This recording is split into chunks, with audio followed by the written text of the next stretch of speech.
So good day mga kasindak. So ngayong araw ikukwento ko sa inyo yung nangyari sa aking camera kung bakit siya nabagsak. So alas 2 ng tanghali kahapon nung nag-umpisa ako na gumawa ng content doon sa tambayan ng Malalakas sa SM Bacoor, Cavite. Nung biglang sobrang lakas kasi ng hangin doon at hindi ko inaasahan na bumagsak. Masyado ako nagtiwala dun sa stand ng aking camera at yun na nga nangyari.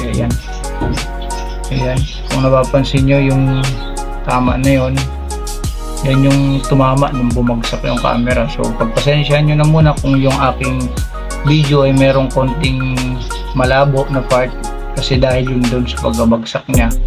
So itong camera na ito ay 3 taon ko nang mahigit nakasama sa mundo ng pagko-content at napakarami ng video na gawa nito. Nag-iisa lang to, nakuha ko pa to ng hulugan dun sa tropa ko dati na 4,000. So sana makaipon ulit tayo para makabili tayo ng panibago namang camera kasi medyo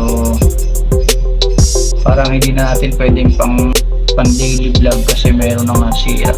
So panoorin niyo yung pangyayari kung paano bumagsak yung camera kahapon habang nagagawa ko ng content. Let's go.